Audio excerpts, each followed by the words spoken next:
Sir start up founders அப்படின்னு சொல்லக்கூடியவங்களுக்கு மிக முக்கியமான 5 லீகல் ப்ரிகாஷன்ஸ் அப்படின்னா என்ன? முக்கியமா அவங்க வந்து லீகலா ஃபர்ஸ்ட் சர்வே பண்ண தவறிடுறாங்க அப்படிங்கறது தான் மேஜரான ஃபால்ஸா இருக்குது. ஸோ அப்படி இருக்கிற ஒரு ஸ்டார்ட் அப் ஃபவுண்டர்ஸ் எதுல ஃபர்ஸ்ட் கான்சென்ட்ரேட் பண்ணணும் சார்? முதல்ல வந்து அந்த ஃபவுண்டர் அப்படின்னு இருக்கவங்க வந்து முடிவு பண்ணணும். ஃபர்ஸ்ட் ஸ்டெப்ல அவர் வந்து ப்ரொப்ரைட்டர், இவர் மட்டும்தான் ஓனரா இல்ல பார்ட்னர்ஷிப்பா, பார்ட்னர்ஷிப்லயே லிமிடெட் லைபிலிட்டி பார்ட்னர்ஷிப் எல்எல்பியா இல்ல பிரைவேட் லிமிடெடா அப்படின்றத முதல்ல பார்க்கணும். நம்பர் 1. அதுக்கு அடுத்தது வந்து அக்ரிமெண்ட், ஒரு அக்ரிமெண்ட், ஃபவுண்டர் அக்ரிமெண்ட்னு சொல்லுவோம். Founder agreement and equity clarity. Okay, எவ்வளோ முதலீடு பண்ண போறீங்க, யாருக்கு என்னென்ன பங்கு, ஓகே, அது மாதிரி தொழிலில் நஷ்டம் ஆயிடுச்சுன்னா எப்படி வெளியில போறது, எக்ஸிட் ஸ்ட்ராட்டஜின்னு சொல்றோம், எக்ஸிட் ஆப்ஷனு. அது மாதிரி பார்ட்னர்ஸ் இருந்தாங்கன்னா முடிவு எடுக்கிற அதிகாரம் யாருக்கு இருக்கு அப்படின்றதெல்லாம் வந்து தெளிவா இருக்கணும். அதுக்கப்புறம் இன்டெலெக்சுவல் ப்ராப்பர்ட்டின்னு சொல்லுவோம், ஐபி ப்ரொடெக்ஷன். ஓகே, ஐபின்றது வந்து ஒரு ட்ரேட்மார்க்கு, அதுக்கப்புறம் பேட்டன்ட்டு, காப்பிரைட்னு சொல்லுவோம் இல்லையா, அவங்களுக்கு தனி உரிமை, அந்த தனி உரிமை யாருக்கு அப்படின்ற அதை ரெஜிஸ்ட்ரேஷன் பண்றது. அதுக்கப்புறம் பாத்தீங்கன்னா ஒரு கான்ட்ராக்ட், தொழிலாளி கூட கான்ட்ராக்ட் இல்ல அதர் கான்ட்ராக்டர்ஸ் வேலை நடக்கணும், அது கான்ட்ராக்ட். விற்பனை செய்யும் போது அதுக்குண்டான கான்ட்ராக்ட், சேல் கான்ட்ராக்ட், இந்த மாதிரி கான்ட்ராக்ட்ஸ் இருக்கும்.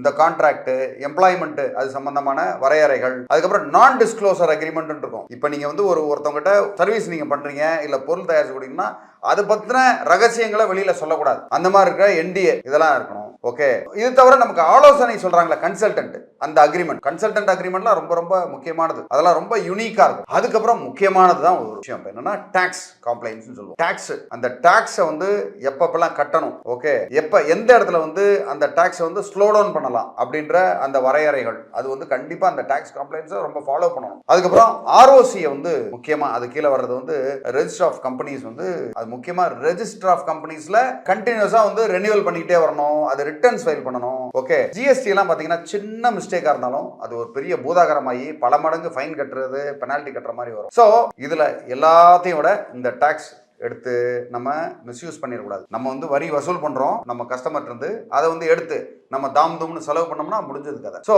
இந்த 5 முக்கியமான விஷயங்கள் வந்து நம்ம ரொம்ப ரொம்ப யோசிச்சு நிதானமா செய்யக்கூடியது. இப்படி இதுல ஏதாவது ஒண்ணு தவறும் போதுமே டோட்டலா அந்த சாம்ராஜ்யமே கொலாப்ஸ் ஆகிறதுக்கு உண்டான வாய்ப்பு வந்து ரொம்ப அதிகமா இருக்கு. அதனால இதை வந்து ரொம்ப ரொம்ப ஜாக்கிரதையா, இதை கண்ணியமான முறையில டிசிப்ளின்டா நம்ம பண்ணோம்னா வெற்றி நிச்சயம். சார், நிறைய பேர் ஸ்டார்ட் பண்ணும்போது இந்த எக்ஸிட் ஸ்ட்ராட்டஜி அப்படிங்கிறத மிஸ் பண்றாங்க அப்படிங்கறத நம்ம நிறைய இடத்துல பாக்குற மாதிரி இருக்குது. ஏன்னா கம்பெனி உனக்கா எனக்கா இல்ல நான் ஒதுங்கிறதுக்கான வாய்ப்பு இல்லை அப்படிங்கிற அந்த எக்ஸிட் ஸ்ட்ராட்டஜி அப்படிங்கிறது கண்டிப்பா தேவையா? அதாவது எக்ஸிட் ஸ்ட்ராட்டஜின்றது வந்து ஒரு டைரக்டர் விலகிறது மட்டும் கிடையாது. அதுவும் ஒண்ணு, டோட்டலா கம்பெனியை வந்து வைண்ட் அப் பண்றோம். ஒரு தொழில் செய்றீங்க, தொழில் செய்யும் போது அந்த தொழில் வந்து நஷ்டமாயிருது, நஷ்டத்தை யார் ஏத்துக்கிறது? இப்ப கொடுக்க வேண்டியவங்களும் யார் கொடுக்கறது? அதை எப்படி வெளியில வரலாம்? ஓகே, இல்லனா மூன்றாவது நபருக்கு இதை வித்துட்டு வரலாமா அப்படின்ற வரையறைகள்லாம் கொடுத்துடணும். ஆப்ஷன் 1, ஆப்ஷன் 2, ஆப்ஷன் 3 அப்படின்னு தனித்தனியா வச்சு அதை பண்றது தான் வந்து எப்போதுமே பெஸ்ட். அதை விட்டுட்டு நம்ம என்ன செய்யறோம்னு தெரியாம நடுவுல வந்து திரிசங்கு நிலையை அடைஞ்சு அந்த இடத்துல நம்ம என்ன பண்ணணும்னு தெரியாம நின்று அவங்கவுங்க தலை தெரிச்சு ஓடுற மாதிரியோ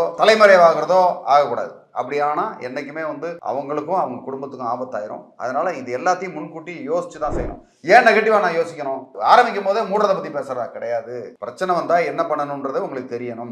ஆபத்து வந்தா நம்ம வந்து உடனே ஆம்புலன்ஸுக்கு ஃபோன் பண்றோம் இல்லையா, அதே மாதிரி இல்ல பிரச்சனை வந்தது வேற ஏதாவது சட்டம் ஒழுங்கு கூட்டுறோம்னா 100க்கு ஃபோன் பண்றோம்ல, ஏங்க எடுத்தவொடனே 100 எல்லாம் ஞாபகம் வச்சுக்க சொல்றீங்க, ஏங்க எடுத்தவொடனே 108 ஆம்புலன்ஸுக்கு கால் பண்றீங்க அப்படின்னு சொல்லுவீங்களா? நீங்க ஆம்புலன்ஸுக்கு கால் பண்ண சொல்றீங்க, இது அதை பத்தி ஏன் நினைவுபடுத்துறீங்க, நெகட்டிவா சொல்றீங்களா? கிடையாது. இதெல்லாம் ப்ரிகாஷனரியா செய்ய வேண்டிய விஷயங்கள். கண்டிப்பா இதெல்லாம் செஞ்சுதான் ஆகணும். மேலும் உங்களுக்கு இதுல வேற ஏதாவது சந்தேகங்கள் இருந்தா தாராளமா எனக்கு கமெண்ட் பண்ணுங்க. உங்களுக்கு உதவுறது காத்துக்கிட்டு இருக்கேன். நன்றி, வணக்கம்.